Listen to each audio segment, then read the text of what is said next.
반갑습니다. 이제 이 강의를 부탁받고는 수학과 학생들을 대상으로 이제 우리 컴퓨터 과학과 또는 컴퓨터 공학과에서 배우는 학부생들이 배우는 컴퓨터 네트워크에 대한 어떤 정리하는 시간을 좀 가졌으면 해서 이렇게 강의를 하게 되었습니다. 일단 여기 슬라이드에 보시면 지금 가지고 계신 자료에도 나와 있는데 밑에 보면 교재라는 란이 있습니다. 거기에 보면 컴퓨터 네트워킹이라는 책이고요. 제임스 크로세라는 사람하고 케이스 로스라고 하는 사람이 쓴 책인데 이 책을 그러니까 전 세계적으로 컴퓨터 네트워크를 가르치는 많은 교수님들이 학부 교재로 채택을 하고 있는 그런 책입니다. 이게 탑다운 어프로치라고 해서 이번 시간 마지막 부분에 나오게 되겠지만 OSI 7 레이어 또는 인터넷 네트워크 레이어를 위에서부터 이렇게 공부해 나가는 그런 교재입니다. 그래서 이 강의에서는 이 교재를 중심으로 그에 대한 내용을 이렇게 요약하고 소개하는 시간을 갖도록 하고요. 아마 오늘 내일 걸친 이 강의를 들으신 다음에 특히 수학을 전공하시는 학생들께서는 만약에 컴퓨터 네트워크를 좀 더 공부해보고 싶다고 하면 이 책을 어떻게 구해서 제가 책 장사하러 온 건 아니지만 공부를 하시면 될 것 같습니다. 먼저 시작을 인터넷이란 무엇인가 라는 그런 슬라이드를 가지고 시작을 하게 됩니다. 제목은 컴퓨터 네트워크 이론 및 실습이라고 되어 있었는데 왜 인터넷이라고 하는 게 먼저 나오는가? 이제 지금 현재 컴퓨터 네트워크는 이 슬라이드 맨 위에 보면 트래디셔널 원스, 넌 트래디셔널 원스라고 이렇게 분류를 해놨는데 컴퓨터들만으로 구성되어 있는 컴퓨터 네트워크에서 그걸 넘어서 더욱 다양한 여러 가지 계산 또는 통신을 할 수 있는 기기들이 연결되는 여러 통신망들을 연결하는 형태로 발전을 해가고 있기 때문에 여러분들이 이미 그런 걸 접하고 사용하고 있기 때문에 이러한 물음으로 이 슬라이드를 시작하게 됩니다. 자, 그러면 인터넷이란 무엇인가? 바로 컴퓨터 네트워크들의 연결이고 컴퓨터 네트워크들뿐만 아니라 여기에 연결될 수 있는 어떤 동일한 프로토콜을 사용한다면 어떤 네트워크이든 연결될 수 있는 그런 인터네트워킹 된 것을 우리가 인터넷이라고 부른다라고 이해하시면 될 것 같습니다. 자, 그러면 여러분들이 이미 사용하고 계시는 그런 인터넷 환경을 오른쪽에 보면 그림으로 간략하게 이렇게 표현을 해놨습니다. 보면 로컬 ISP, 또 리저널 ISP, 그리고 컴퍼니나 학교에 있는 그런 네트워크, 거기에 무선으로 접속하는 형태, 이런 그림들을 축약해놨습니다. 이제 네트워크를 공부를 하게 되면 많이 나오는 단어가 프로토콜이라는 단어입니다. 프로토콜이란 한마디로 우리말로 규약이라고 약속이라고 이렇게 얘기를 할 수가 있는데 주로 말하는 우리 컴퓨터 네트워크의 프로토콜은 통신 규약, 네트워크 규약 이런 식으로 얘기를 하게 됩니다. 여러분들이 많이 들어보신 TCP, IP, HTTP, FTP, PPP 이렇게 써 있는데 이것 말고도 굉장히 많은 프로토콜들이 존재를 하며 이제 나중에 나오겠지만 ican.org 홈페이지에 가보면 지금 인터넷에서 사용할 수 있도록 등록되어 있는 프로토콜들이 엄청나게 많은 것을 확인해 볼 수가 있습니다. 자, 그럼 인터넷이란 한마디로 바로 네트워크의 네트워크이다. 네트워크들을 인터네트워킹하는 그런 개념을 우리가 인터넷이라고 부르며 어느 정도 굉장히 루즈하게 있긴 하지만 어떤 계층적인 구조가 있고 그리고 그 안에는 공중 인터넷과 사설 용도로 쓰이는 그런 인트라넷 같은 것들이 다 복합적으로 구성되어 있는 형태다라는 겁니다. 자, 그러면 이런 인터넷을 만약에 이렇게 거대한 네트워크를 연결을 하려면 무언가 표준과 기술이 마련되어야 하는데 이러한 것들에 있어서 인터넷에서 필요한 표준을 제정하는 그런 기관이 우리가 잘 알고 있는 IETF라고 많이 들어보셨을 그리고 거기서 만드는 RFC라고 하는 그런 문서를 통해서 이런 여러 프로토콜들 그리고 거기에 관련된 많은 것들이 정리가 됩니다. 인터넷 표준을 만드는 순서는 사실 여러분들도 만약에 어떤 기술을 개발을 했으면 인터넷 드래프트라는 이름으로 이제 IETF 쪽에 제출을 해볼 수가 있습니다. 유효 기한을 둔 다음에 그리고 그게 만약에 채택이 되어서 워킹그룹에서 이거를 한번 우리가 표준으로 한번 가져가보자 라는 결정이 되면 RFC라는, 그러니까 Request for Comment라고 써 있는데 이름으로 배포가 되게 됩니다. 역시 이것도 유효기간이 있고 계속 업데이트를 워킹그룹에서 해나가게 되죠. 그래서 여러분들이 앞으로 보시게 될 이제 프로토콜과 인터넷에 관련된, 컴퓨터 네트워크에 관련된 많은 기술들, 표준들, 기준들이 RFC라는 이름으로 그 뒤에 번호가 붙어서 나오게 됩니다. 그러면 이제 이게 한참 시간을 거치게 되면 표준 형태로 바뀌는데, 그게 뭐 Proposed Standard, 드래프트, 인터넷 드래프트 스탠다드, 마지막으로 인터넷 스탠다드, IS라는 이름으로 결정이 되게 됩니다. 자, 그럼 이런 여러 가지 기술들 중에 먼저 프로토콜이라는 것, 앞에 이제 통신 규약이다라고 말씀을 드렸는데, 오른쪽 밑에 있는 박스를 보시면 됩니다. 프로토콜이란 결국은 주고받을 메시지의 포맷과 순서, 그리고 메시지를 보내는 쪽과 받는 쪽에서 취해야 할 액션을 정확하게 정의하는 것이다 라고 한마디로 얘기할 수가 있습니다. 그래서 RFC라는 문서를 보게 되면 뭐 여러 가지가 있겠지만 그 중에서 프로토콜을 다루는 문서를 보게 되면 정확하게 이렇게 메시지의 포맷, 주고받아야 할 순서, 그리고 어떤 메시지 플로우와 함께 그에 따라서 취해야 할 액션, 이런 것들을 주로 정의를 하고 있습니다. 컴퓨터 네트워크, 그리고 그거의 연결, 인터넷 네트워킹이라고 할 수 있는 인터넷을 이해하기 위해서 이제 우리가 어떤 시각으로 접근을 해야 하는가. 네트워크의 구조를 두 가지로 크게 나눠서 볼 수가 있습니다. 네트워크란 엣지, 즉 우리가 직접 접하는 겉에서 보는 네트워크의 모양, 그리고 또 한 가지는 코어, 네트워크 안에 내부적으로 어떻게 구성되고 어떻게 우리가 전달하고자 하는 그런 데이터를 유통할 수 있는가. 그 다음에 이 두 가지로 나눈 다음에 그럼 이러한 것들을 어떻게 연결하고 맺어주도록 하는가. 액세스 네트워크나 피지컬 링크 같은 것으로 이렇게 분류를 해볼 수가 있습니다. 먼저 네트워크 엣지를 살펴보면 네트워크의 겉이라고 얘기를 했는데요. 다시 말하면 우리가 직접 사용하는 어떤 호스트 시스템, 즉 엔드 시스템이, 그리고 우리가 무언가 서비스를 받고자 하는 상대방 서버, 내지는 뭐 피어투피어 연결이라면 서로 관련된 호스트들이 놓여지는 곳을 우리가 엣지라고 얘기를 할 수가 있습니다. 이거에 구성되는 방법은 뭐 클라이언트 서버 구성뿐만 아니라 뭐 피어투피어 구성, 이런 다양한 것들이 있지요. 자, 그러면 네트워크 엣지에 뭐 클라이언트 서버 구성이던 뭐 피어투피어 구성이던, 이건 이제 어떻게 보면 어떻게 서비스가 이루어지는가라는 관점에서 나누어 볼 수 있는 구성인데, 실제로 그러면 그런 서비스들을 우리에게 제공해 주는 건 어떤 응용 프로그램이 될 텐데, 거기서는 어떤 그 엣지에서 어떤 네트워크 서비스를, 응용 서비스가 아니고요, 어떤 네트워크 서비스를 선택해서 상대방과 통신을 하게 되는가를 결정할 수가 있는데, 그게 네트워크 엣지에서 말을 하게 되는 커넥션 오리엔티드 서비스냐 아니면 커넥션 리스 서비스냐라는 얘기가 되겠습니다. 네트워크 서비스라 하면 우리가 응용 쪽에서 말하자는 서비스는 말 그대로 우리가 직접 어떤 목적을 가지고 사용하고자 하는, 뭐 예를 들면 이메일, 뭐 아니면 메신저, 아니면 뭐 웹문서, 이런 것들의 어떤 응용 서비스를 얘기할 수 있다면 네트워크 서비스다라고 우리가 얘기를 하는 거는, 그럼 그런 것들을 얻기 위해서 어떻게 연결을 유지하거나 어떻게 뭐 데이터를 전달할 것인가를 말하는 거라고 생각하시면 될 것 같습니다. 자, 그럼 커넥션 오리엔티드 서비스를 하면 말 그대로 연결 지향적인 서비스죠. 그래서 앞에 나온 클라이언트 서버 구성이든 피어 투 피어 구성이든 간에 응용 관점에서는 그렇게 얘기할 수 있지만, 네트워크 관점에서는 그러면은 이들 사이에 서로 주고받는 데이터를 연결 지향적으로 할 것이냐 아니면 뒤에 나오는 연결 비지향적으로 할 것이냐, 이렇게 나누어 볼 수가 있는 겁니다.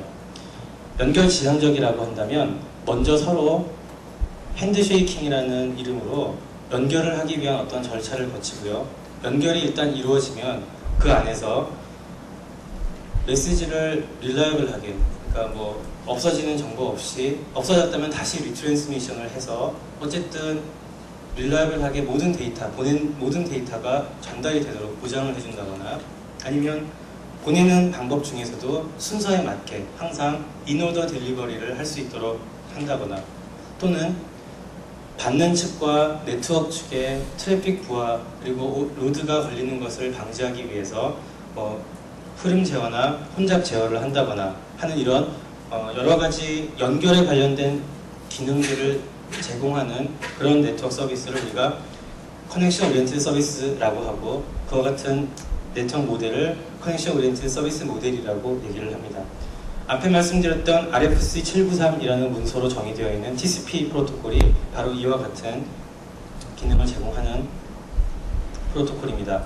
반면에 연결 비지향적인 서비스라면 앞에서 말씀드렸던 핸드쉐이킹도 하지 않고, 다시 말하자면 먼저 어떤 통신을 하기 위해서 서로 연결을 맺는 그런 과정을 거치지 아니하고 그냥 데이터그램 형태의 어떤 그 데이터를 쪼갠 형태로 이렇게 무조건 뿌리게 되는 거죠. 바로 RFC 768에 정의되어 있는 UDP라고 하는 프로토콜이 이런 프로토콜을 규정하고 있습니다. 앞에 나왔던 Reliable In-Order Delivery, Flow Control, Congestion Control 이런 것들을 다 고려하지 않는 것을 말합니다. 그 다음에 이제 우리가 또 살펴볼 수 있는 게, 그러면 이런 네트워크에 이런 서비스를 제공받기 위해서 어떻게 접속을 할 것인가 라는 것을 살펴볼 수가 있는데, 결국은 액세스 네트워크라는 걸 통해서 접속을 하게 되고, 그리고 어떤 물리적인 미디어를 통해서 이런 데이터를 신호로 바꾸어서 전달을 하게 되겠죠. 그래서 여러분들이 한번 이렇게 줄을 긋고 알아두셔야 할 단어가 밴드위스라고 하는 겁니다. 지금 중요한 게 두 개가 나왔는데, 하나는 프로토콜, 매우 다양한 프로토콜이 있으며, 또 한 가지는 우리가 이제 그럼 연결을 생각했을 때, 통신을 생각했을 때 밴드위스라는 말이 나오게 됩니다. 흔히 많이 들어보셨을 BPS라고 하는 그런 말로 비트, 초당 몇 비트를 보낼 수 있느냐라는 말로 우리가 디지털 밴드위스를 정의를 하게 됩니다. 그 다음에 액세스 네트워크나 어떤 피지컬 링크나 이런 것들을 우리가 끌어쓰고 연결을 하고자 할 때, 이게 여러 사람들이 공유하는 그런 것이냐 아니면 전용으로 할당된 것이냐 라는 것으로 또 나눠 볼 수가 있겠습니다. 디지털 밴드위스라고 한다면 한마디로 연결을 통해 가지고 주어진 시스템에서 그 데이터를 보낼 수 있는 용량이 얼마냐 라고 얘기할 때 흔히 쓰는 말입니다. 즉 다시 말하면 최대 어느 정도의 비트를, 초당 어느 정도의 비트를, 또는 분당 어느 정도의 비트를, 바이트를 어떤 형태로든 간에 보낼 수 있겠느냐 라는 걸로 디지털 밴드위스를 얘기를 합니다. 여기서 중요한 것은 맥시멈이라는 말이죠. 다시 말씀드리면 단위 시간당 최대한 얼마나 많은 데이터를 전달할 수 있겠느냐. 흔히 우리가 많이 들어오는 T1급이나 이더넷이나 아니면은 지금 무선랜님이 여기서도 사용하고 계시는데 와이파이 IEEE 802.11b나 G나 A나 N이나 이런 것들을 보시면, 그리고 또 한 가지 여러분들이 많이 이제 학교나 회사에서 사용하고 계시는 기가빗 BS급 아니면은 10기가빗 BS급, 10기가빗 이더넷, 이런 이더넷이나 이런 것들에서 사용되는 아래 레이어의 연결망 내지는 링크 시켜주는 네트워크를 결정할 때 말을 하는 이런 용어가 BPS라는 용어가 이미 여러분들한테는 많이 익숙해져 있으실 거라고 생각이 됩니다. 자, 하지만 여러분들이 직접 통신을 해보면 이와 같은 속도가 나지 않죠. 이거는 어디까지나 맥시멈 비트레이트를 얘기하는 거라고 보면 될 것 같고요. 그리고 실제로 우리가 어플리케이션적인 입장에서 얻는 BPS는 굿풋이라는 말, 저기 오른쪽에 보면 박스 안에 다른 이제 용어들을 정의를 했는데, 아니면 에버리지 스루풋이라는 말 등으로 이제 실제 우리가 어플리케이션 입장에서 얻게 되는 그런 성능을 또 얘기를 하게 됩니다. 그것은 썸 자본 그 안에 들어있는 프로토콜 오버헤드라는 걸 뺀 값이라던가, 아니면 그 네트워크에서 발생할 수 있는 어떤 에러로 인한 오류로 인한 것들을 뺀 어떤 그런 그 실제 성능을 얘기하는 것을 말합니다. 그 외에도 여기서 우리가 이제 데이터 레이스는 BPS로서 디지털 밴드위스라는 말을 썼는데 실제 밴드위스라는 말이 더 많이 쓰이는 곳은 이제 아무래도 신호라든지 이런 쪽이죠. 그래서 거기서는 이제 프리퀀시라는 개념을 가지고 그 안에서 그 프리퀀시의 스펙트럼, 그러니까 프리퀀시의 레인지를 말하는 스펙트럼이란 용어와 그리고 그 스펙트럼의 유효한 그 프리퀀시 그 위스를 얘기하는 밴드위스라는 말로 한마디로 헤르츠라고 하는 그 단위로 이렇게 쓰는 또 경우가 있습니다.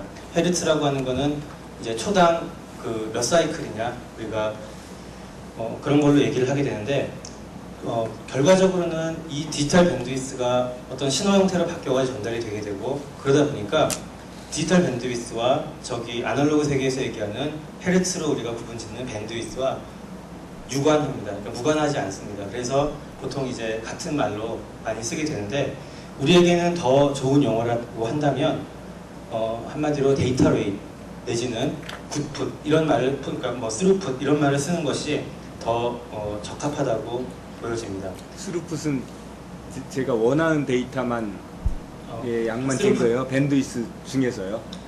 그러니까 스루풋, 그러니까 결국 같은 말이 되는데요. 그러니까 이제 밴드위스라고 하는 건 맥시멈 비트 레이시라고 보시면 되고 스루풋이라고 하는 것도 보통 맥시멈 스루풋, 에버리지 스루풋 이렇게 얘기를 합니다. 그리고 지금 청 교수님이 말씀하신 대로 내가 원하는 어플리케이션 데이터를 얻는 속도를 얘기한다면 굿풋이라고 보통 얘기를 합니다. 프로토콜 오버헤드를 뺀 굿풋에다가 오버헤드 더하면 스루풋이에요? 그렇게 볼 수 있습니다.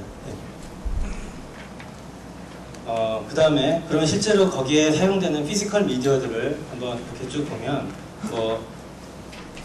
실제로 전송되는 방법은 어떤 신호를 통해서 전달되겠지만 그게 나중에 나옵니다. 이제 전기 전자적인 거나 아니면은 그 일렉트로마그네틱을 이용하거나 라디오를 이용하거나 그렇게 되지만 우리가 컴퓨터 네트워크의 관점에서 본다면 결국은 거기에 전달되는 건 비트인 거죠. 왜냐면 디지털 정보를 우리는 주고받고 얻고 보내고 이런 걸 원하기 때문에 그리고 그걸 전달해주는 그 피지컬 링크의 미디어들은 우리가 흔히 사용하는 선을 연결한다라고 하면 그 선을 따라서 이제 전기 신호가 가게 돼 있죠. 그래서 그걸 가이디드 미디어라고 얘기를 하고 만약에 라디오로 만약에 우리가 방사를 한다면 그거는 라디오니까 가이드가 되지 않으니까 언가이디드 미디어다라고 이렇게 보통 얘기를 합니다.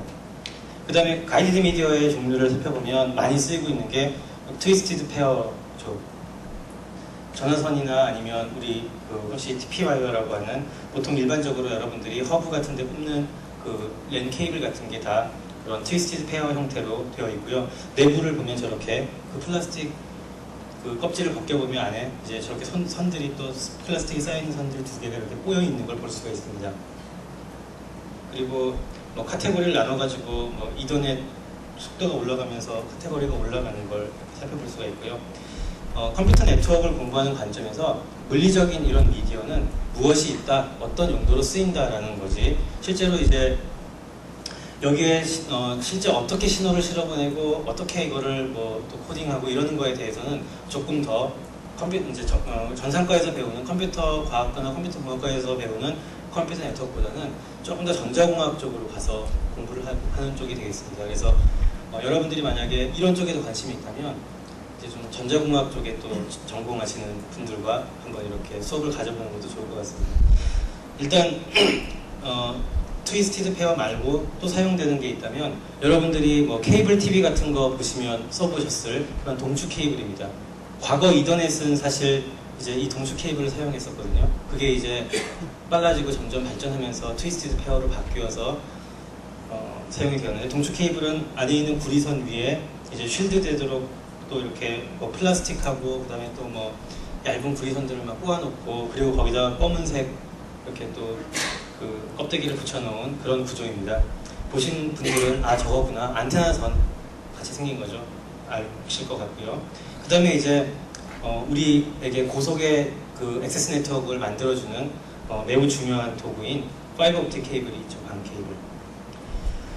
그리고 여러분들이 사실 어떻게 보면 더 많이 사용하고 계시는 무선 같은 경우에는 여러 형태의 라디오 그 타입으로 이제 이렇게 구분을 하게 됩니다. 그리고 그거에 따라서 서로 다른 다주파수 대역을 쓰고, 그리고 거기서 또 기술에 따라서 서로 다른 또 이제 속도를 내도록 하는 그런 것을 살펴볼 수가 있습니다. 자, 만약에 네트워크의 엣지에서 이제 앞으로 우리가 또 지금 나왔던 얘기들 중에서 레이어에 따라서 내려가면서 공부를 하게 될 겁니다. 이제 다음 시간부터 어플리케이션 레이어부터 시작해서 트랜스포트 레이어로 이제 인터넷 계층에 따라서 트랜스포트 레이어로 바로 내려가고, 그리고 내일 네트워크 레이어하고 링크 레이어를 이렇게 보게 될 겁니다. 자, 그럴 때 네트워크 엣지의 관점에서 주로 보는 그런 내용이 바로 오늘 이제 앞으로 다음 시간에 보게 될 어플리케이션 레이어와 트랜스포트 레이어가 될 거고요. 이제 네트워크 코어로 들어가게 되면 바로 내일 여러분들이 또 공부하시게 될 네트워크 레이어의 관점에서 보게 되는 그런 내용입니다. 앞에 설명드렸듯이 네트워크 엣지에는 여러분들이 직접 사용하시는 그런 호스트 컴퓨터들이나 아니면 네트워크에 접속을 하기 위한 액세스 네트워크에 대해서 보는 관점이라면, 네트워크 코어는 그것들을 어떻게 연결을 시키고 어떻게 데이터를 그 안에서 유통하도록 하는가, 그 많은 연결을 어떻게 감당하도록 하는가를 보는 관점이라고 보시면 되겠습니다. 그래서 중요한 건 그럼 그 연결을 마치 우리 전화선처럼 서킷 베이스로 어떤 회선을 정해주고 그리고 연결을 할 것이냐, 서킷 스위칭 같은 방법이 있고, 아니면 말 그대로 데이터그램 형태에 쪼개져 있는 그런 그 디지털 패킷을 여러 경로를 통해 가지고 흩어버리고 모아주고 하는 걸 할 것이냐, 패킷 스위칭의 관점에서 나눠볼 수가 있습니다. 서킷 스위칭이라고 하면 결국은 지금 회선이 내부 네트워크 코어에 있는 회선의 용량을 초과하지 않는 범위 내에서 여러 사용자들이 다중 사용할 수 있도록 회선을 정해주면서 쪼개서 정해주는 겁니다. 그러면 전화선, 여러분들이 전화 쓰실 때 어떤 회선의 전화를 여러분들이 연결을 하려고 했을 때 그쪽에 호가 발생해서 만약에 통신 중이면 통화 중인 신호를 얻게 되는 경우가 있죠. 내지는 무선 전화기 써보실 때 경험해 보시는 거지만 지금 기지국에 폭주하고 있어서 연결이 되지 않습니다 라는 그런 메시지를 받아보신 경험도 있으실 거예요. 그게 바로 회선을 할당해주는 방식일 경우에 발생할 수 있는, 결국 이 네트워크 코어의 한계를 말하는 겁니다. 이거를 극복하기 위해서 나온 기술이 바로 이제 그 다음에 나오게 되는 그 패킷 스위칭이 될 겁니다. 자, 그 서킷 스위칭이라고 하면 앞에서 말씀드렸던 그 TCP나 UDP 이런 관점이 아니고요. 실제로 네트워크 코어에서 어떻게 그 연결을 감당할 것인가를 얘기를 하는 겁니다.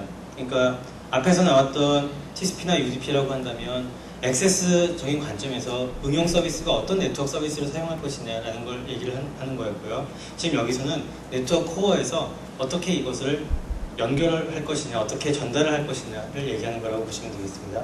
근데 그때 서킷 스위칭이라고 한다면 좀 헷갈릴 수도 있겠지만 앞에서 나온 비슷한 말로서 서로 어떤 호 설정을 이루고, 그리고 그 호 설정에 할당된 서킷을 통해서 데이터를 전달한다 라고 얘기를 합니다. 자, 그럼 어떻게 채널을 어떻게 나누고 어떻게 서킷을 만들어주고 어떻게 할당할 것인가, 뭐 여러 가지 방법이 있는데 그 중에 가장 잘 알려져 있는 방법이 그 프리퀀시 디비전이나 타임 디비전 같은 그런 방식입니다. 물론 코드 디비전도 있고 뭐 여러 가지가 있겠지만 일단 간단하게 그림으로 그려져 있는 그런 개요를 보시면 그 밴드위스 안에 이제 프리퀀시 여러 가지가 있을 수 있을 텐데 그 프리퀀시들을 서로 다른 사용자들에게, 서로 다른 연결에게 할당을 해주는 겁니다. 그러면 서로 다른 주파수로 보내는 것들이 이렇게 신호가 모여서 가게 될 텐데, 뭐 동시에 보내더라도 서로 약속한 주파수끼리만 서로 통신을 하게 되는 거죠. 그래서 주어진 시간 안에 이렇게 4명의 사용자가 이제 회선을 할당받는 예를 볼 수가 있고요. 또 한편으로는 주파수로 나누지 않고 시간으로 나누는 겁니다. 시간으로 라운드 로빈 하듯이 그렇게 스케줄링을 하는 겁니다. 그러면 서로 다른 사용자가 주어진 시간 안에만 연결을 할 수 있도록, 서로 다른 연결들이, 그러면 뭐 당연히 전체 시간으로 봐서는 위에 쪽이나 아래 쪽이나 풀 커패시티를 다 쓰지 않겠지만 풀 커패시티를 결국 4등분해서 4분의 1 커패시티씩 연결을 갖게 되는 걸 볼 수가 있습니다. 이게 서킷 스위칭이라고 하는 그런 개념이라고 볼 수가 있겠죠. 자, 한편 서킷 스위칭의 지금 단점이라고 한다면, 자, 그럼 만약에 4개의 연결 이상, 4쌍의 연결 이상 만약에 사용하려면 어떻게 됩니까? 기다려야 되는 거죠. 우리가 전화를 했을 때 통화 중이거나 폭주를 해서 연결을 못한다고 하는 것처럼 그냥 기다려야 되는 거예요. 그래서 매우 불편하잖아요. 그래서 결국 연구된 게 패킷 스위칭이라고 하는 기법이고, 이거는 이제 50년대, 60년대, 70년대 연구를 통해서 많이 퍼지고 사용돼서 지금은 우리에게는 더 익숙한 망이 되어 있습니다. 패킷 스위칭이라고 한다면 앞에 나와 있는 그런 프리퀀시 디비전 또는 타임 디비전을 이용한 멀티플렉싱과 달리 스태티스티컬 멀티플렉싱이라는 말로써 표현을 합니다. 다시 말하자면 온 디맨드로 요구가 있을 시에, 필요할 시에 패킷을 넣어서 네트워크로 전달을 하겠다는 겁니다. 그렇게 되면 같은 미디어를 공유를 하더라도 거기에 앞에 나왔던 프리퀀시를 나누거나 타임을 나누는 방법 말고 그냥 말 그대로 그 패킷에다가 어떤 그 소스와 데스티네이션에 대한 정보 내지는 어떤 그 연결에 대한 정보를 유지하도록 해서 마구 섞어서 보내더라도 된다는 겁니다. 자, 그럼 그 비교를 하는 한 예로서 패킷 스위칭과 서킷 스위칭의 차이가 얼마인가를 이렇게 하나의 그림으로 간단히 볼 수가 있습니다. N명의 유저가 이제 네트워크를 공유를 한다고 하고요. 네트워크를 통해 송신을 하려고 한다 그러고, 거기에 연결되는 연결망의 연결 링크는 1Mbps의 용량을 갖고 있다고 지금 예를 들었습니다. 그리고 거기서 각 사용자가 실제로 사용하는 시간이 앞에 나온 그림을 보시면 4명의 사용자가 100% 점유를 한다면 네트워크가 100% 사용되니까 참 좋잖아요. 근데 여러분들도 네트워크를 써보고 전화를 써보셔서 알겠지만 계속 서로 말하고 계속 서로 통신하지는 않죠. 중간에 계속 쉬는 시간들이 생겨요. 그러다 보면 점유는 했지만 지금 여기 네트워크 리소스가, 노는 리소스가 많아질 거라는 거죠. 그래서 나쁘다라는 건데, 여기에 보면 각 사용자가 액티브 할 때는 100kbps 정도, 100kbps 정도의 통신을 하지만 실제로는 주어진 시간의 10% 정도밖에 액티브하지 않다는 겁니다. 그런 얘기입니다. 자, 그랬을 때 서킷 스위칭을 만약에 쓴다면 몇 명이 사용할 수 있죠? 총 100kbps를 1mbps 링크에서 공유를 하니까 최대 수용할 수 있는 인원이 10명이죠. 10명이 다른 쪽 10명과 연결을 지어서 통신을 할 수 있는 겁니다. 반면에 패킷 스위칭을 쓴다면 다르다는 겁니다. 자, 여기 있는 예제는 만약에 35명의 사용자가 사용한다면 10명 이상 사용해도 되는데 35명이 사용한다는 거죠. 근데 10명 이상이 동시에 액티브하면 문제가 되겠죠. 근데 동시에 액티브할 확률이 굉장히 작다라는 겁니다. 어떻게 계산을 할까요? 자, 이번 시간 나중에 끝나고 쉬는 시간에 한번 풀어보세요. 문제로. 어떻게 35명이 만약에 사용한다고 가정했을 때 10명 이상이 실제 액티브하면 충돌이 나요. 그죠? 근데 10명 이상이 동시에 사용할 확률이 이렇게 낮다는 거예요. 지금 요 예에서. 한번 여러분들이 쉬는 시간에 계산을 해보시고 어떻게 하니까 풀리더라 라고 발표를 해주세요. 충돌이 나면 어떻게 해요? 못하는 거죠. 그 이제 10명, 만약에 이제 서킷 스위칭 같은 경우에는 10명이 채널 할당을 받았으면 11번째 사람은 못 들어오는 거죠. 통신을 하고 싶어도 못하고 기다려야 되는데, 저 10명이 계속 통신을 한다면 아깝지 않죠. 근데 10%밖에 안 쓴다고요. 그러면은 90%는 각자 채널이 놀고 있다는 건데, 패킷의 경우 더 양이 많아지면 늦추는 건가요? 어떤 거요? 패킷 스위칭의 경우는, 패킷 스위칭은 스태티스티컬 멀티플렉싱이라고 해서 앞에 설명드린 대로 그렇게 채널을 어떤 사용자들에게 또 어떤 호의 연결에 할당해 주는 것이 아니라 온디맨드로 그냥 그때그때 따라서 보낼 걸 보낸다는 거예요. 그래서 아무리 많은 사용자가 쓰더라도 지금 채널이 비어있다면 얼마든지 보낼 수 있는 거죠. 그러니까 그 차면요. 그래서 액티브한 사람의 숫자가 많아서 많아지고, 차면 어떤 일이 벌어지는 거죠? 차면은 이제 큐잉을 해야 되고, 큐잉. 그러다 보면 역시 또 거기서도 드롭이 일어날 수 있겠죠. 이제 그건 뒤에 나옵니다. 항상 청 교수님 앞서가시는. 자, 그래서 패킷 스위칭과 서킷 스위칭을 비교를 해보면 결국은 패킷 스위칭이 여러 가지 면에서 유리하다. 근데 청 교수님이 너무 앞서서 잘 가시는데 질문하신 것처럼 패킷 스위칭이 그러면 무조건 좋냐? 그렇지 않다는 거죠. 스태티스티컬 멀티플렉싱이라는 말 그대로 결국은 온디맨드로 이루어지다 보니까 만약에 폭주를 하면 역시 네트워크에 그리고 노드에 부하를 줄 수가 있습니다. 그래서 향후에 이제 나오게 되지만 컨제스천 컨트롤이나 플로우 컨트롤 같은 것들을 여러 가지 방법으로 필요로 하게 된다는 겁니다. 자, 또 한편으로 패킷 스위칭의 그런 특징.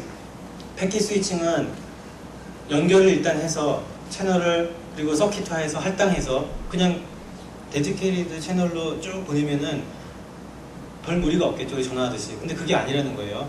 스태티스티컬 멀티플렉싱을 하기 때문에 내가 보낸 데이터가 일로 갈 수도 있지만 일로 갈 수도 있는 거고 내가 보낸 데이터가 가고 바로 이어서 내게 아니라 다른 사람이 보낸 게 또 갈 수도 있는 거예요. 막 섞여서 가게 될 텐데 그렇기 때문에 굉장히 내부적으로는 더 복잡해지게 됩니다. 자, 근데 그러면은 그거를 전달하는 데 있어서 여러 노드가 거기에 이용이 될 텐데 특징적인 형태가 있습니다. 바로 스토어 앤 포워드라고 하는 형태입니다. 다시 말하면 패킷을 전달을 하려면 이 패킷이 바로 이전 노드로부터 완전히 다 들어온 다음에 내 메모리에 스토어를 하고 그리고 이게 정상적인 패킷이면 그때 포워드를 하겠다라는 겁니다. 스토어 앤 포워드 방식을 쓰지 않았을 경우에는 어떤 문제가 있을까요? 들어오지도 않은 패킷을 보내기 시작했을 때 만약에 여기서 문제가 돼서 다 안 왔다 그러면은 붕 떠버리는 거죠.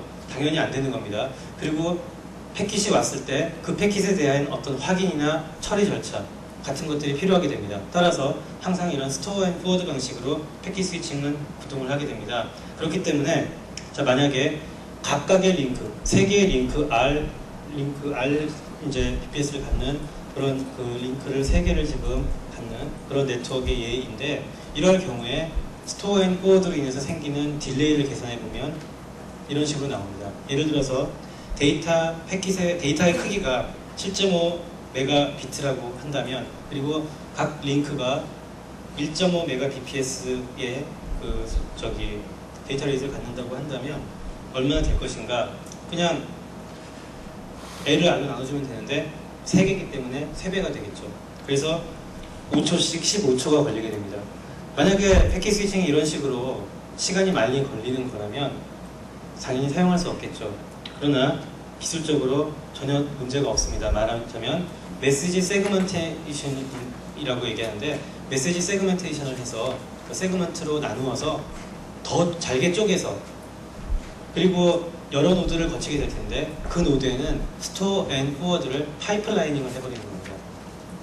당연히 앞에 나왔던 그런 거대한 7.5 메가비트짜리의 그 큰 어플리케이션 데이터를 1500비트 정도 되는 5000개의 패킷으로 쪼개게 되면 하나하나를 스토어 앤 포워드 하는 그 시간이 짧아지게 될 거고 그리고 그것으로 인해서 더 잘게 쪼개진 만큼 이런 연속적인 파이프라이닝을 할 수 있게 되는 거죠. 그랬을 때 당연히 보시면 알겠지만 15초였던 것이 5.002초로 이렇게 확 줄어들게 됩니다. 자, 패킷 스위칭 네트워크에서 스토어 앤 포워드라는 말 이제 꼭 기억을 하시고요. 스토어 앤 포워드에 반드시 필요한 거는 세그먼테이션을 하는 거, 세그먼팅을 하는 거다라고 보시면 됩니다.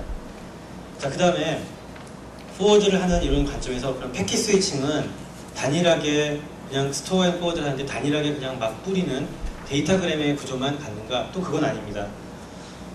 패킷 스위칭을 이용하더라도 언젠가는 어느 순간인가는 또는 어느 서비스를 위해서는 반드시 보장되어야 할 최소 밴드위스, 보장되어야 할 최소 채널 이런 것들이 필요한 서비스들이 있습니다.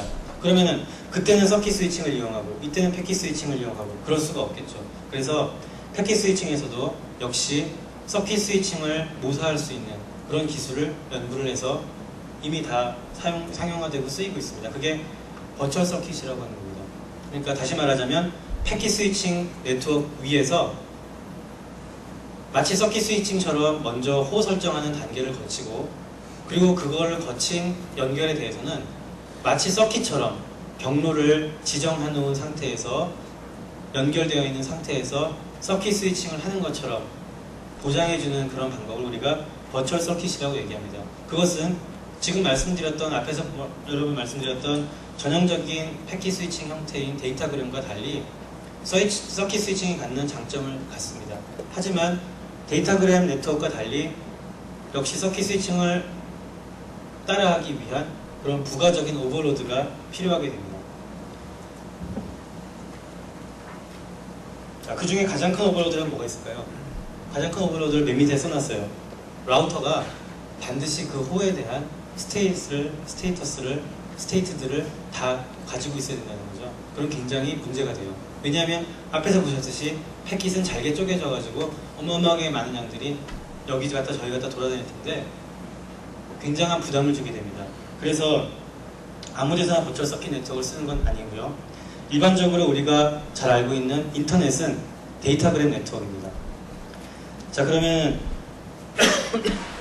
네트워크를 크게 분류를 하는 그림을 보시면 앞에 나온 대로 서킷 스위치드 네트워크와 패킷 스위치드 네트워크, 그리고 서킷 스위치드 네트워크는 뭐 이제 멀티플렉싱 하는 방법이 프리퀀시 디비전, 타임 디비전 뭐 또 여러 가지가 있을 수 있겠는데 그 중에 크게 보자면 이 두 가지, 그리고 패킷 스위치드 네트워크는 버추얼 서킷과 데이터그램 네트워크 이렇게 나누어 볼 수가 있습니다. 여기서 이제 주의하셔야 될 것은 TCP와 UDP의 관점을 여기서 약간 혼돈하시면 안 되는 거죠. 이거는 네트워크 코어에서 네트워크적인 지금 설명을 드리는 거였고요. 앞에 나온 TCP나 UDP는 엣지의 관점에서 보게 될 어플리케이션이 선택해야 할 그 전달 서비스를 얘기하는 거였습니다. 자, 이거는 이제 우리가 계층을 보면서 다시 알아가기로 하고요. 인터넷을 한마디로 아까 네트워크들의 네트워크이다라고 얘기를 했는데, 그럼 네트워크들의 네트워크가 그냥 아무 네트워크나 갖다 붙이면 다 붙을까요? 절대로 그런 게 아니죠. 앞에서 IETF라는 그런 이제 단체에서 나오는 RFC 문서, 그리고 거기서 뭐 PSDS, IS를 거친 표준들, 이런 것들을 다 바탕으로 하되 기본적으로 한 나라에서 하나의 어떤 기관 또는 어떤 뭐 국가가 그냥 주관해가지고 깔고 써라 이렇게 할 수 있는 게 아니거든요. 여러 나라에서 여러 네트워크들이 서로 인터넷 네트워킹 되는 거기 때문에 RFC를 준수하고 구현하고 뭐 이렇게 한다고 하더라도 정말 다른 네트워크와 네트워크 주인들이 서로 만나게 되는 거예요. 네트워크 사용자도 서로 다른 네트워크 사용자들이 만나게 되는 거예요. 그러다 보니까 네트워크가 타이틀리 하이어르키컬한 건 아니지만 굉장히 루즈하게 어떤 하이어르키컬한 구조를 가질 수밖에 없죠. 그래서 그런 구조들을 티어라는 이런 그 개념으로, 계층의 개념으로 분류를 합니다. 그리고 인터넷 서비스 프로바이더라는 관점에서 그 프로바이더가 제공하는 그 인터넷 네트워킹 서비스를 묻게 됩니다. 그래서 보통 티어 1 ISP라고 하면 굉장히 각 나라마다 전 세계적으로 굵직굵직한 그런 그 ISP들이 있게 되고, 거기에 보통 포인트 오브 프레젠스나 아니면 그 네트워크 액세스 포인트 같은 거는, 포인트 오브 프레젠스는 이제 서로 네트워크에 연결되는 걸 말하고, 네트워크 액세스 포인트는 다양한 어떤 외부 네트워크나 외부 컴퓨터들이 연결되는 그런 포인트를 얘기를 합니다. 자, 이런 것들이 서로 만나게 되어서 티어 2 ISP들을 연결을 갖게 되고요. 그러면 티어 1 ISP들이 어떤 굉장히 중요한 굵직한 결정과 연결을 갖게 되면 거기에 각각의 티어 1들의 이렇게 그 부속적인 입장에서 티어 2 ISP들이 존재하게 되는 겁니다. 그러면 서로 다른 나라더라도 상관이 없겠죠. 그런 것들은. 그리고 역시 마찬가지로 여기서도 POP를 제공하게 되고 서로 연결을 또 티어 2끼리도 이렇게 맺게 되죠. 그리고 나면 더 작은 로컬 ISP들, 티어 3 ISP들이 이렇게 연결이 되게 됩니다.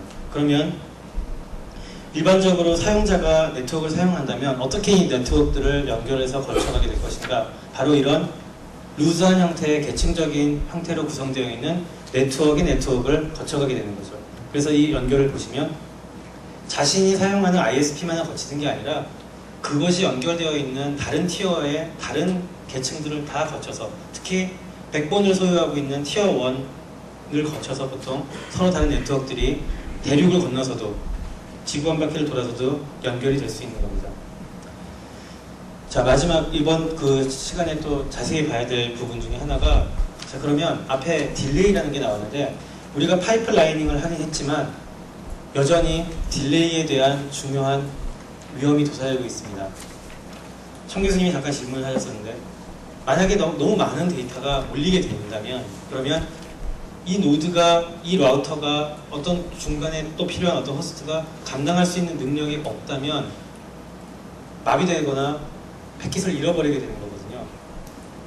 또 한 가지로는 그렇지 않더라도 그걸 처리하는데 시간이 많이 걸려서 생각했던 것보다 시간이 많이 걸리는 거예요. 예를 들어서 전화를 하는데, 인터넷 전화를 하는데 여보세요 했는데 이게 전달이 안 되고 딜레이가 돼서 내일쯤 돼서 여보세요 라고 대답을 한다면 그러면은 네트워크가 사실 서비스를 못하는 거라고 볼 수 있겠죠.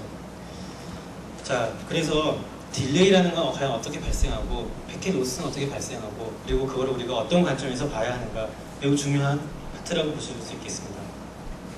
자, 패킷은 스토어 앤 포워드 방식으로 전달을 하기 때문에 반드시 저장되었다가 노드가 다음 노드에게 포워드하는 방식으로 통신이 됩니다. 그래서 중간에 있는 네트워크 코어에 있는 중요한 이런 라우터들은 반드시 거대한 큐를 메모리로 갖고 있어야 됩니다.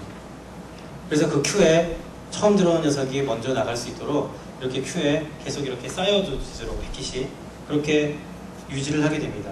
지금 그림을 보시면 A하고 B가 서로 같은 라우터를 경유하고 그 큐에 이렇게 서로 막 순서에 상관없이 들어오는 대로 놓여지는 걸 볼 수 있겠습니다.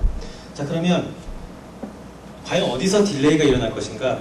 앞에 우리가 한참 얘기했던 전송을 할 때, 트랜스미션을 할 때 발생할 수 있는 딜레이가 있을 수 있겠죠. 우리가 아까 L 나누기 R을 했었죠. 그리고 그게 이런 게 많아지면 곱하기 N개가 되겠죠.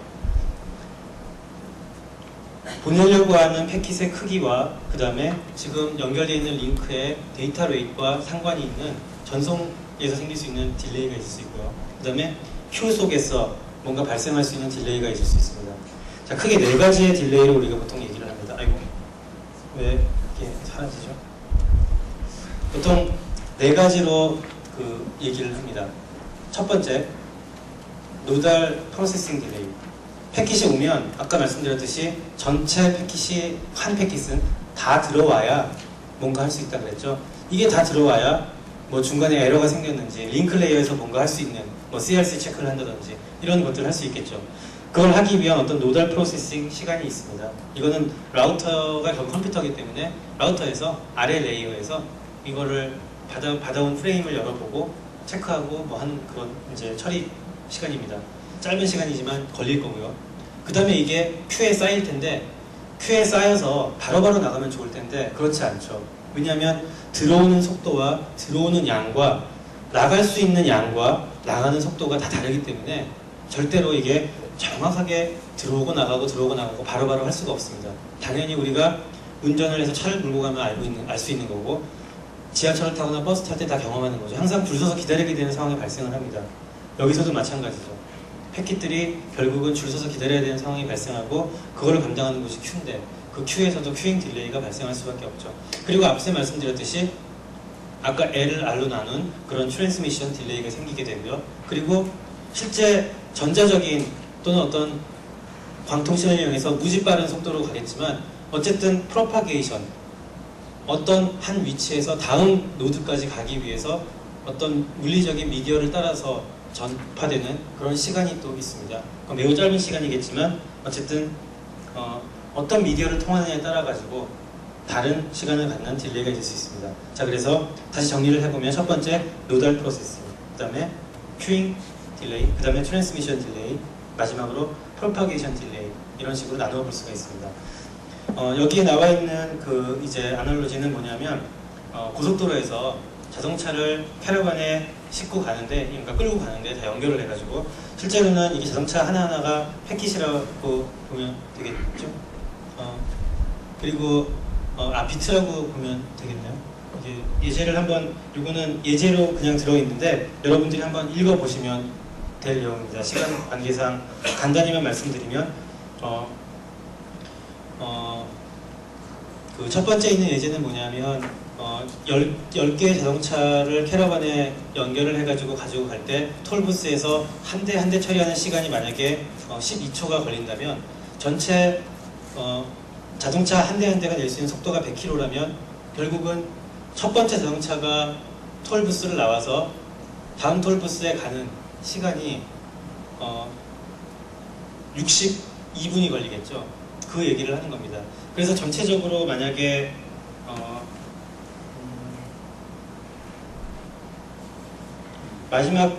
마지막 차가 그러니까 첫 번째 그 부스에서 두 번째 그 톨부스까지 가는데 걸리는 시간은 반드시 프로파게이션에 걸리는 시간 더하기 톨부스에서 처리되는 시간을 포함해야 되기 때문에 62분이다라는 얘기인데, 만약에 이거를 속도가 달라져 가지고 차가 프로파게이션 되는 속도가 무지 빨라요. 이거 그냥 1000km라고 하고 톨부스에서 처리하는 시간이 아까보다 훨씬 짧아졌다면 1분이라면 그러면 어떻게 될 것인가 라는 그런 이제 물음인데요. 당연히 굉장히 빨라지겠죠. 근데 문제가 뭐냐면 여기 이제 무슨 얘기냐면 7분이 지났을 다음에 보면 앞에 있는 6개가 1분씩 처리돼 가지고 1000km니까 또 역시 무지 빠른 시간으로 가겠죠. 10분의 1로 걸리는 시간이 줄어들 테니까 6분이 걸릴 거예요. 그러면 6분 더하기 톨부스 처리되는 시간 7분 후면 벌써 맨 앞에 녀석은 두 번째 톨부스에 가 있을 것이다. 하지만 아직도 같은 캐러반에 있는 다른 차들은 첫 번째 톨부스도 떠나지 못하고 기다리고 있을 것이다 라는 그런 예제를 보여주는 겁니다.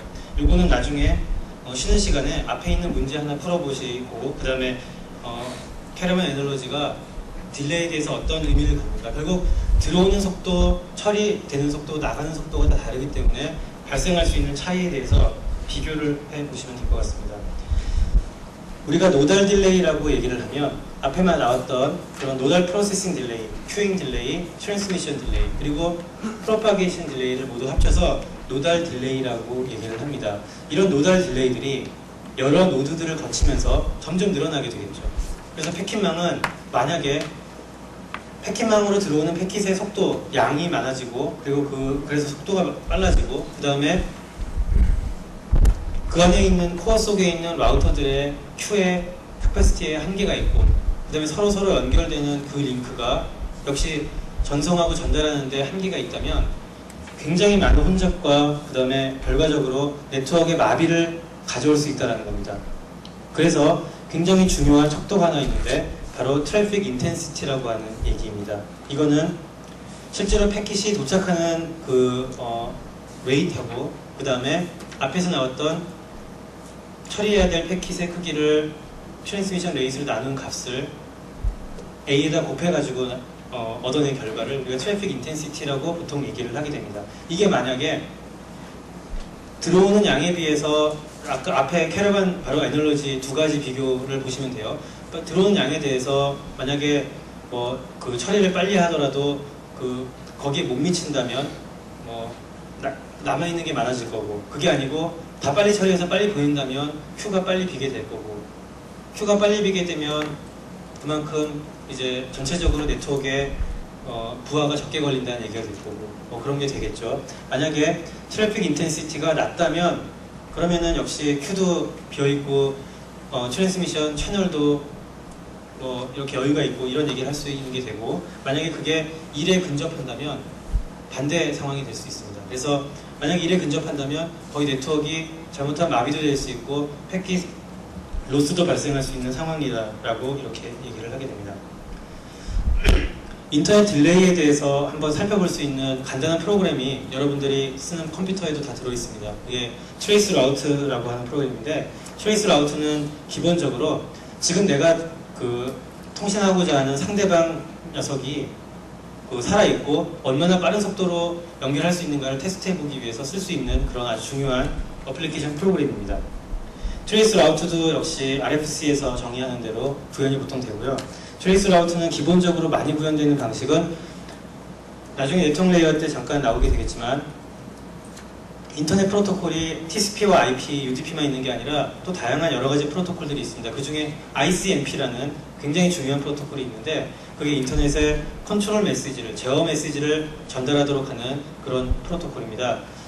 그 ISMP에 있는 에코 리퀘스트, 그러니까 핑에 사용되는 그런 메시지를 이용해서 3번 프로빙을 하게 되는데 3번씩. 자, 지금 뭐 예를 들자면 첫 번째에 있는 내가 지금 바로 연결하게 될 뭐 게이트웨이나 다음 라우터에다가 3번 그런 메시지, 에코 리퀘스트 메시지를 보내면 그때 보낼 때 그런 모든 ICMP나 TCP나 뭐 이런 여러 가지 중요한 그 패킷들이 time to live라고 하는 필드를 갖게 됩니다. TTL이라고 불리게 되는데 바로 네트워크에서 몇 홉을 거쳐서 갈 수 있다는 걸 정의하는 수치입니다. 그러면 패킷을 받는 아까 노달 프로세싱이라고 나왔는데 패킷을 받는 노드에서는 반드시 그 받은 패킷의 TTL 값을 하나씩 줄여줘야 돼요. 왜냐하면 한 홉을 거치게 되는 상황이기 때문에. 그렇게 홉이 줄어들면서 0이 되면 리밋을 넘어섰다, 이제 다 됐다 라는 식의 응답을 하게 되어 있습니다. ISMP 메시지가 에코 리퀘스트를 하면 그런 방법을 이용해서 3번 같은 메시지를 프로빙을 해서 얻어낸 그 걸린 시간을 가지고 측정해서 뿌려주는 프로그램이 트레이스 라우터입니다. 트레이스 라우터를 쓰다 보면 이런 식으로 타임 투 리브 값을 하나씩 늘려가게 되면 자, 처음 1일 때는 바로 앞에 있는 원홈만 될 거고 그 다음 투홈 메시지를 3번 보내면 첫 번째 노드는 다음 노드에 전달을 해버릴 거예요. 왜냐하면 아직도 TTL 값이 살아있기 때문에. 그렇지만 그 다음에 또 TTL이 다 되면 그 다음 노드가 대답을 할 거고 이런 식으로 하나씩 늘려가면 최대 보통 30개 정도까지 정해놓고 쓰게 되는데 이런 식으로 3개씩 그 에코 리퀘스트를 하고 받은 그 시간을 이렇게 보여주게 되는 거죠. 자, 그럼 그걸 측정해서 지금 네트워크에 걸리는 시간이 얼마나 되겠구나 이런 걸 알아볼 수가 있어요. 자, 근데 밑에 보시면 17, 18은 그냥 에스터리스크로 아무것도 보이지 않는 걸 볼 수 있습니다. 내지는 여러분들이 만약에 집에 가셔서 집에서 제공되는 뭐 메가패스나 이런 걸 이용해 가지고 트레이스 라우터를 해보면 거의 다 막혀 있을 거예요. 응답이 안 오는 걸 많이 보게 될 텐데 ICMP를 써가지고 만약에 하게 되면 이제 뭐 파이어월이 있다거나 아니면 아예 그 ICMP의 기능을 꺼놓은 상태의 노드를 거치게 되면 응답을 못 받게 되는 상황들이 발생할 수 있어요. 그래서 이제 트레이스 라우터가 또 바뀌어가지고 UDP나 TCP를 이용하는 트레이스 라우터 프로그램들도 많이 나와 있습니다. 그 중에 TCP 트레이스 라우터라는 건 이제 많이 사용되는데 그 이유는 바로 이와 같이 에스터리스크로 정보를 얻지 못하는 것을 파이어월이 만약에 작동을 했다면 거기에 대해서 나중에 이제 TCP 연결하는 메시지가 나오겠지만 핸드쉐이킹하는 메시지를 보내면서 반드시 처리하게 만드는 방법을 통해서 트레이스 라우터를 하는 그런 방법들이 있습니다. 시간이 되면 여기서 뭐 간단하게 커맨드 창을 띄워서 트레이스 라우터를 나중에 보기로 하고요. 일단 넘어가도록 하겠습니다. 자, 다시 말씀드리면 결국은 패킷이라고 하는 거는 우리가 지금 여기 보면은 트레이스 라우터가 할 때마다 똑같을 수는 없거든요. 그때그때 따라서 또 바뀔 수 있는 거예요. 어느 노드로 가는데 반드시 같은 길로만 간다? 그거는 서킷 스위칭이 되버리죠. 그게 아니에요. 패킷 스위칭이기 때문에 달라질 수 있어요. 버추얼 서킷을 쓴다고 하더라도 역시 패킷 스위칭이기 때문에 버추얼 서킷을 설정할 때마다 달라질 수 있고 그런 거죠.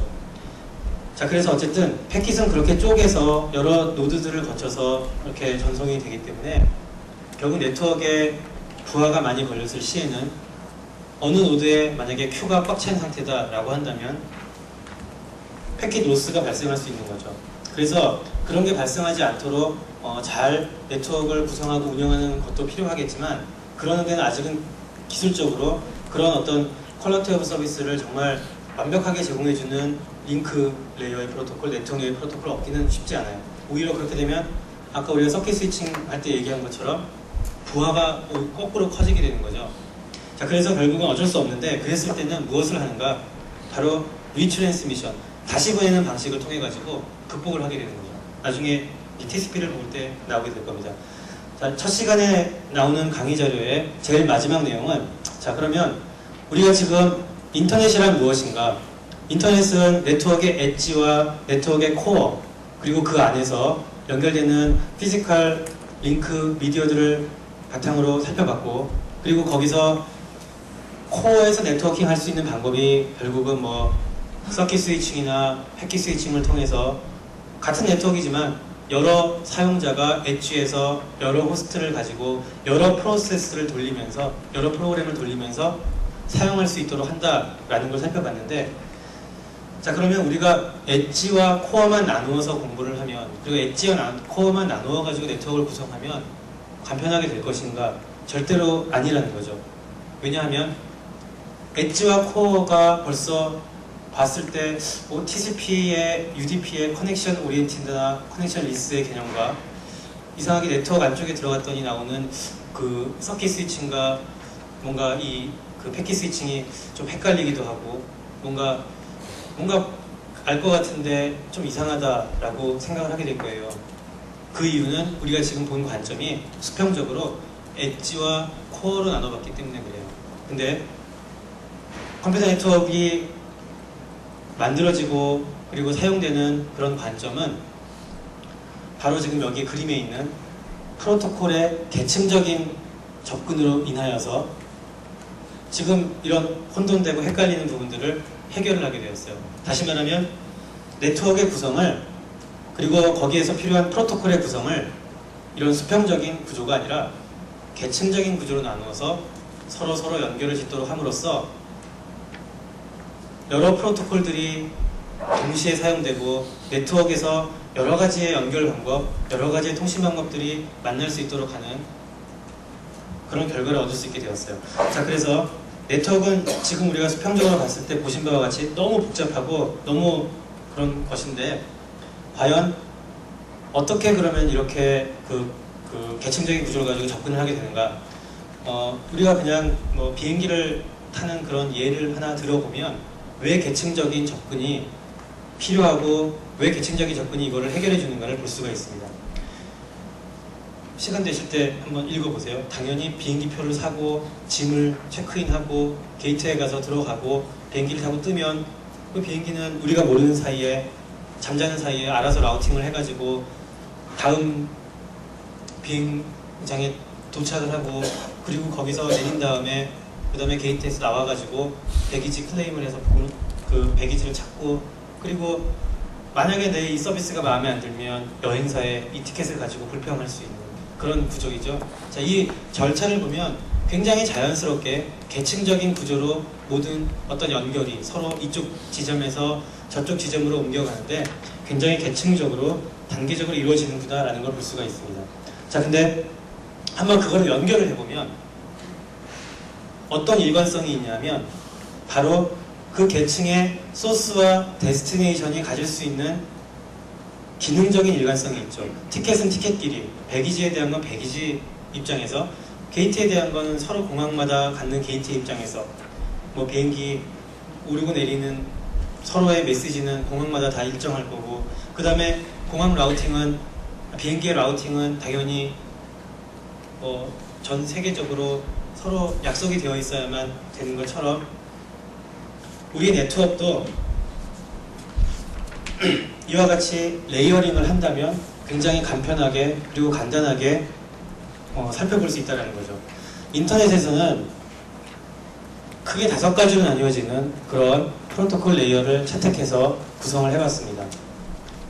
지금 이 페이지에 보시면 응용 계층부터 물리 계층까지 크게 5가지가 나와 있어요.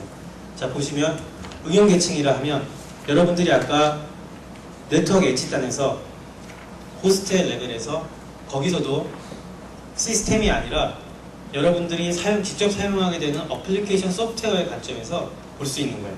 그러면 만약에 FTP를 사용하고 이메일을 사용하고 그 다음에 저거는 HTTP가 잘못 쓰인 것 같은데 그 웹을 사용하고 할 때 만약에 HTTP를 사용하기 위해서는 지금 이 컴퓨터를 쓰고 FTP를 사용하기 위해서는 또 다른 컴퓨터를 쓰고 해야 한다면 굉장히 불편하겠죠. 그게 아니고 하나의 컴퓨터에서 여러 개의 응용 소프트웨어들을 이용하는 것으로서 해결할 수 있는 부분입니다. 그러면 내가 이용하고자 하는, 통신하고자 하는 상대방도 역시 같은 약속을 한, 같은 프로토콜을 갖는 어떤 어플리케이션을 서버의 형태든 피어2피어의 형태든 가져야겠죠. 자, 그러면 그 아래로 내려와서 그럼 이런 서비스를 사용할 때 어떻게 전달할 것인가, 내 네트워크 엣지의 관점에서 나한테 이 데이터가 어떻게 전달되어 오면 될 것인가. 예를 들어서 앞에 나왔던 커넥션 오리엔티드와 커넥션 리스 얘기가 되겠죠. 나한테 오긴 오는데 데이터까지 거 좀 없어져도 돼. 하지만 시간만 좀 지켜다오. 라든지 아니면 시간은 조금 늦어져도 되지만 뭐 말도 안 되게 늦어지면 안 되겠지만 조금 늦어지더라도 우리 데이터 하나도 잃어버리지 말고 다 100% 받도록 하자. 라든지 이런 식의 네트워크 엣지 입장에서 정하고 싶은 어떤 전달 기능이 있을 수 있겠죠. 그게 트랜스포트 레이어에서 정의되는 겁니다. 자, 그럴 텐데 어떻게 유지하고 부하가 발생할 수 있을 텐데 그걸 어떻게 처리하고 하기 위해서 네트워크 레이어가 있었다면, 자 이제는 뭐냐면 그 네트워크 레이어를 구성하도록 하는 앞에 우리가 봤던 R로 쪼개지던 각각의 링크들이 있을 수가 있겠죠. 그 링크들은 그럼 어떻게 연결할 것인가? 그걸 우리가 포인트 투 포인트, 점대점 연결이라고 얘기를 합니다. 결국 하나의 링크로서 구성된 연결에서는 어떻게 데이터를 전달하고 받도록 할 것인가? 바로 링크 레이어에서 처리해야 되는 부분이죠. 트랜스포트 레이어와 링크 레이어가 비교된다면 트랜스포트 레이어는 비행기를 타는 입장이라고 보면 되겠죠. 하지만 링크 레이어는 그 비행기가 가야 할 경유지들의 입장이라고 보면 될 것 같아요. 그다음 마지막으로 좀 우리의 관심과는 좀 거리가 있는 피지컬 스톱이 있겠죠. 자, 이렇게 5개의 레이어로 인터넷은 프로토콜을 나눕니다. 하지만 그 전에 컴퓨터 네트워크의 그 시작이라고 할 수 있는, 그러니까 사실 패킷망으로 인해서 이런 것들이 다 만들어지게 되는 건데, 고전적인 컴퓨터 네트워크의 관점에서는 ISO에서 정한 오픈 시스템 인터페이스 OSI 7 레이어를 기본으로 프로토콜을 설계를 하게 됩니다. 그게 바로 어플리케이션, 이제 그 어플리케이션에 데이터가 전달되고 여러 어플리케이션에 나뉘어서 쓰일 텐데 그 데이터의 표현을 어떻게 할 것인가, 프레젠테이션 레이어, 그 다음에 어플리케이션들끼리 어떤 상태적인 연결, 세션을 유지하고 싶을 텐데 그 세션을 어떻게 관리할 것인가, 세션 레이어, 그리고서 그 아래에서 이제 트랜스포트 레이어, 네트워크 레이어, 링크 레이어, 피지컬 레이어를 두 개 하는 그런 개념입니다. 그래서 OSI 7 레이어가 기능적으로 잘 나눠놓긴 했지만 인터넷의 관점에서 봤을 때는 굉장히 이것도 부담이라는 거죠. 그러니까 예를 들자면 프레젠테이션 레이어나 세션 레이어 같은 경우에 별도의 레이어로서 별도의 프로토콜을 구성해서 고민할 필요는 적다라는 관점에서 이와 같이 5개의 간단한 레이어로 구성을 하게 된 겁니다. 쉬는 시간 동안 또 하실 일이 있다면 한번 그러면 이 7 레이어와 결국 그 5 레이어가 만나게 될 텐데 어떤 식으로 매핑이 되는가 한번 이렇게 재미삼아 그어보세요.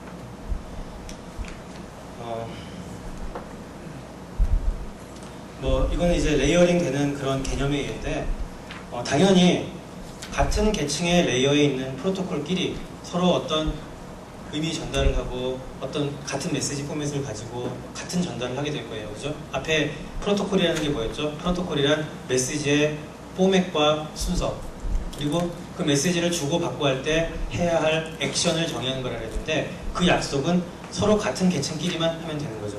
그리고 서로 다른 계층과는 어떤 특별한 연결이 있으면 돼요. 앞에는 이제 트랜스포트 레이어끼리 하는 그런 부분이었고, 이거는 뭐냐면 그런 다른 레이어와의 특별한 연결을 말하는 거죠. 다른 레이어와의 특별한 연결을 보시면, 자, 맨 끝에 있는 네트워크 엣지단의 호스트들은 어플리케이션 레이어로부터 시작해서 어플리케이션 레이어로 끝나지만 중간에 있는 네트워크 코어에 있는 라우터라든지 이런 장비들은 결코 위에 레이어까지 올라갈 필요가 없죠. 네트워크 레이어에서 라우팅을 하면서 처리를 하게 된다는 그런 겁니다. 자, 마지막 페이지에 보시면 바로 이와 같은 서로 다른 계층끼리의 연결을 자연스럽게 만들어주는 방법이 나옵니다. 바로 패킷타이징 하는 거예요. 무엇이냐면 PDU라고 불리우는 프로토콜 데이터 유닛이라고 불리우는 그런 관점의 패킷을 계속 쌓아가는 거예요. 어플리케이션 레이어에서 어떤 메시지를 만들었다면 트랜스포트 레이어의 어떤 그 PDU로 구성을 하게 됩니다. 그러면 거기에 어플리케이션 레이어에서 내려보낸 것이 데이터로서 트랜스포트 레이어의 PDU에 들어가게 되고, 그러면 헤더와 데이터 부분이 붙겠죠. 그리고 내려가면 네트워크 레이어로 내려오면 이번에는 트랜스포트 레이어에서 내려보낸 저 헤더와 메시지를 포함한 PDU가 네트워크 레이어에서는 이제 거꾸로 데이터가 되는 겁니다. 그러면 거기서 또 역시 헤더를 붙이고 이런 식으로 단순히 헤더를 붙여가는 방법으로 자연스럽게 연결이 되는 거예요. 자, 근데 여기서 또 하나의 함정이 있죠. 자, 그러면 모든 프로토콜이 저런 동일한 형태의 메시지 사이즈를 가질까요? 그건 아니에요. 어떤 경우에는 어플리케이션이 무지 데이터가 클 거고 어떤 경우는 작을 수 있고요. 그 다음에 트랜스포터 네트워크와 링크에서도 서로 그 PDO의 사이즈가 다 틀려요. 그러다 보니까 앞에 나왔던 그리고 네트워크를 전달하는 입장에서 네트워크의 성능이 좋으면 앞에처럼 데이터의 크기를 크게 하고 패킷의 크기를 크게 하고 숫자를 적게 해서 전달하는 방법이 있겠지만 그게 아니면 파이프라이닝을 많이 하기 위해서 또 잘게 쪼개야겠죠. 여러 가지 경우들이 발생을 할 수가 있어요. 그렇기 때문에 결국은 이렇게 보기에는 자연스러워 보이지만 내부적으로는 역시 프래그멘테이션을 또 하게 된다. 프래그멘테이션과 리어셈블리 과정이 또 이 안에 막 복잡하게 들어가 있는 거예요. 하지만 추상적인 형태로 이렇게 그려본다면 메시지에 헤더를 계속 붙여가는 그리고 반면에 꺼내는 쪽에서는 그 헤더를 떼가는 그런 과정으로 보시면 될 것 같습니다. 자, 여기까지가 첫 번째 시간이고요. 아까